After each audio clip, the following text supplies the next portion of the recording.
Hey coach, have you wondered what the future of personal training and really the future of your career and your business looks like? I brought in my friend and mentor Chris Dufay to talk about this because I think this is really huge. After talking with over 1,000 coaches worldwide just this year alone, I keep hearing the same things, and we have to just for a second here acknowledge that personal training, coaching as a whole, and jobs and careers and the traditional path that we were all told is the way, school, job, retire, die, that's not how it's gonna be in the future. And we just have to talk about this for a second because I need coaches to just embrace what's actually going on so they can actually put together a battle plan moving forward. Are you hearing the same things I'm hearing with, hey, coaching is weird, gyms shutting down, governments are doing whatever the heck they want? I'm not the only one hearing this, right? I can't stop thinking, if you haven't seen Mo Amer's Netflix special talking about everything, it's so funny. He's like, that's the feeling. Have you had this feeling for like the last, 18 months, 2 years? It's like, what's happening with the fitness industry? What's happening with my career? And it's so true. Like, seriously, okay, lockdowns is been going all around. Like, how many different times? How many different strains do we have to talk about? What about getting jabs? What about things just aren't even open? What about what's going to actually happen? Clients dropping off. Even the decision of what is it that you really want to do? So many people have been leading this path, and Josh just said it before, the Great Resignation. I got there before you. The Great Resignation is something, and I think this is brilliant. This is an amazing time, and I'm dead serious right now. Mm-hmm. This is an amazing time for you to take a breath, step back, and be like, what is it that I want to do? Mm-hmm. What do you want to do with your life? And we wanted to share this episode with you so that we can actually be real with each other, because this is a lot that we've been going on personally as well. We're like, hey, how does my business really want to feel? What is it that I want to do with my life? Where do I want to live? What's the work that I want to do? How much money do I want to earn? Who do I want to spend my time with? So let's be straight up with each other. Yeah. Are you doing the work that you really want to? Maybe you're a face-to-face personal trainer. Maybe you're already an online personal trainer. Maybe you're doing both. Maybe you're thinking about, you know what? I love fitness. I'm a fitness bunny. I'm a fitness junkie. And I think this would be great for me to be able to get into because I can do what I really love.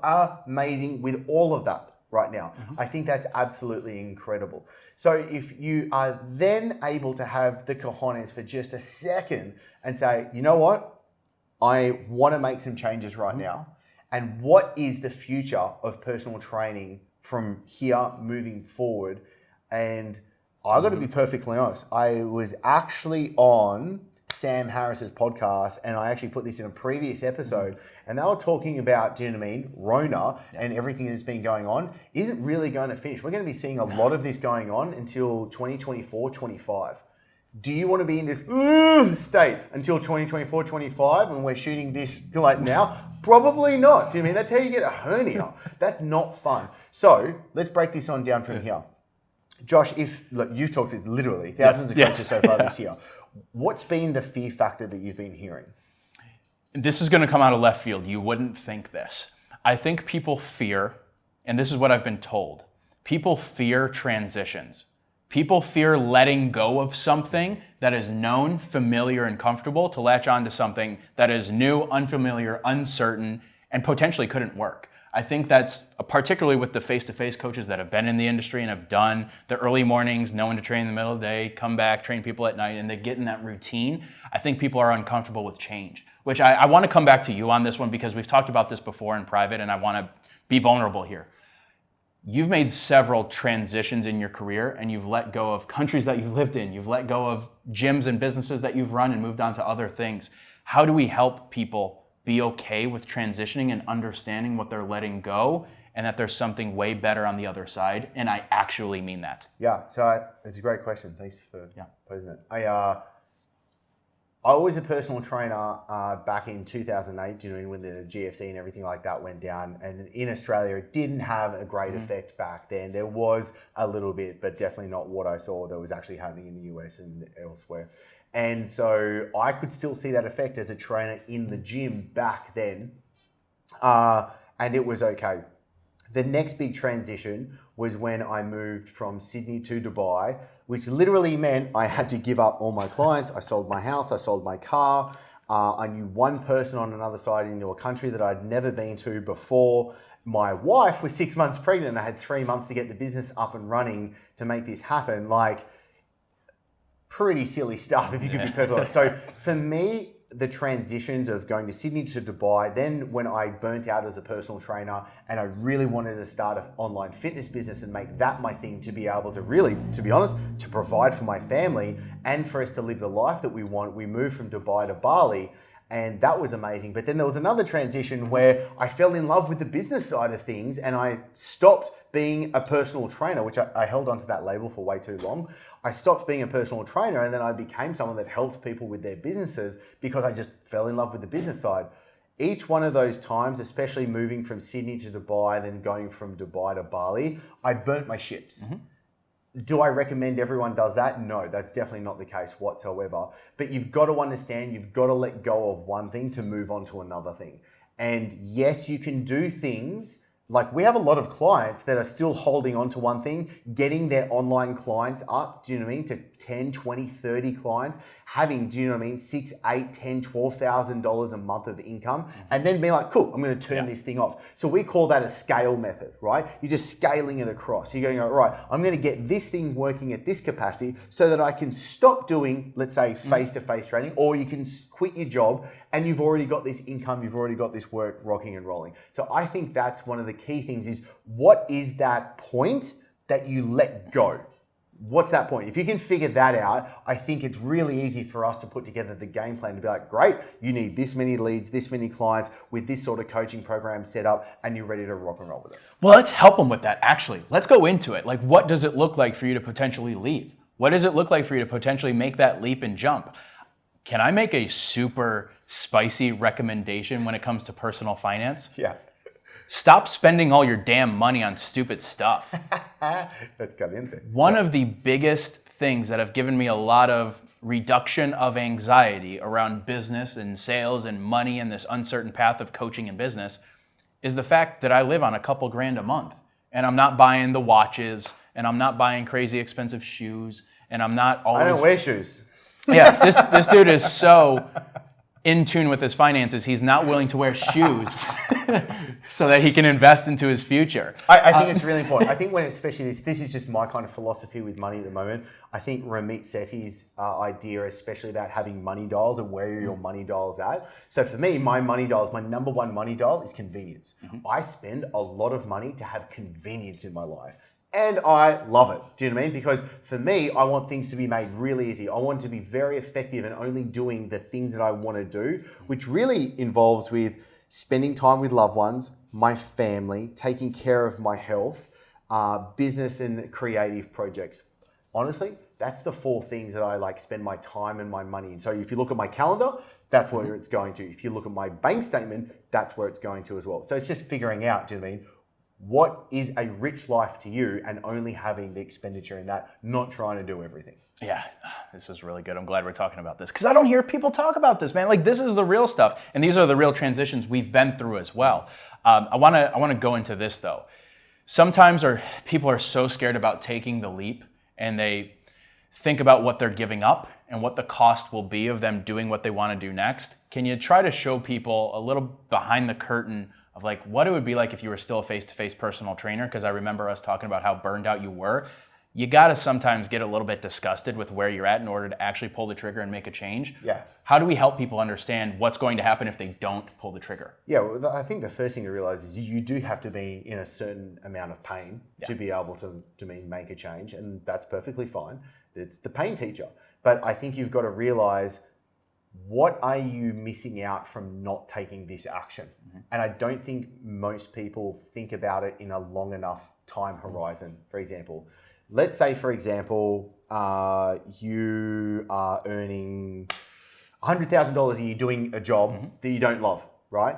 And you could be earning $150,000, let's say, in an online training business, but you get to work from home, you get to do what you love, and you get to save hours and hours and hours of in your week, like every week compounding on top of each other.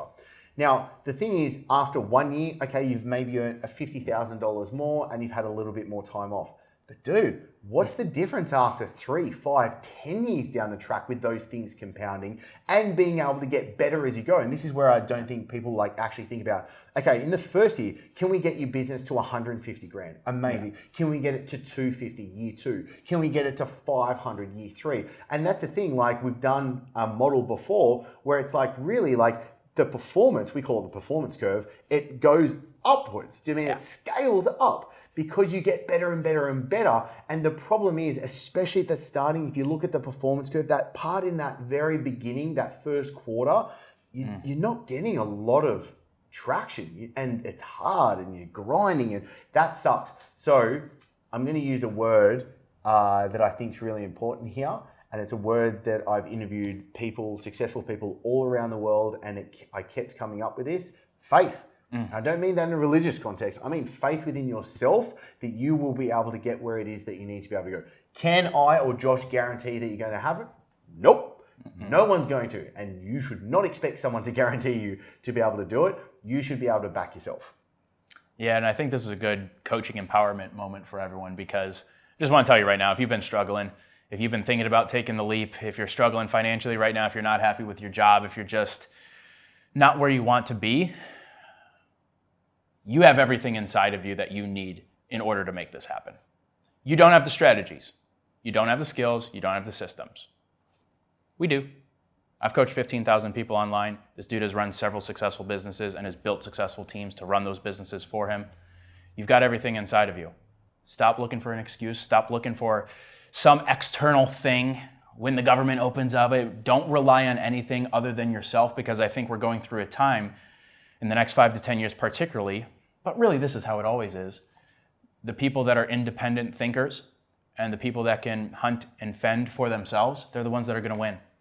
And allow yourself to embrace that and acknowledge that, because if you don't, there's a lot of pain on the other side of this. Yeah, but I also want to say, like, dude, this is the gold rush right now. Like, so many people are going online, getting on their phones, being in different situations, and the online health and fitness space is only growing at an extremely rapid rate.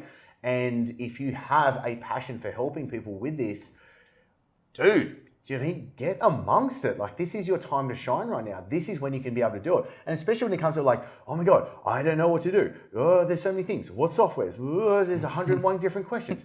Oh, tranquilo. First, chill out. It's okay. But remember, like, how do we do anything? We model success at the end of the day, right? And this is a really simple part. This is what I've done from like day dot. It's just been like, you look at someone and what are they doing? Okay, this is what they're doing. This is how they're doing it. How can I do that? For me, it's very much me. When I wanted to be a great physique coach, I literally traveled the world doing courses, doing private internships, doing one-on-one mentorships, having like consultations all around. It cost me a lot of money, but it shortcutted at time. It collapses time for you to be able to do things so much quicker, so much more effective. And I do believe you save yourself so much money in the long run because you're able to do that. And that's what I'm saying. Like, you don't need to reinvent the wheel. 100%, you do not need to be able to do that. You just need a simple set of steps to be able to do what it is that you need to be able to do. And that's what we're saying. Like, hey, we could maybe show you, and that's what we do with all of these videos, with this right now, on our strategy sessions for you. We can show you about, hey,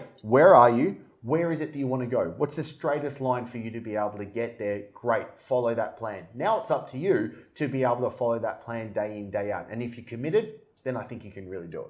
Yeah, and we always say on those strategy sessions, whether it's myself or a team member doing that strategy session, at the least you walk away with some awesome strategies and some clarity on how to grow your business. We also promise you're going to laugh at least twice on those calls, because we also think success is cool, but we also think success should be fun as well. And at the very most, maybe you and I lock arms together with us and we help you grow your business, because we've got every solution to every problem you could ever be experiencing. And if you're not ready for the strategy session because you don't want to talk with people on the internet, I get that. Go over to the Tale of Two Personal Trainers. That's a YouTube video that I personally did. It's one of my favorite that I've ever done. It's totally free and it'll give you great insight as to what happens if you don't build the personal training business that you've always wanted and what's on the other side if you do. So thank you so much for being here. We appreciate you, and we'll see you on the next one.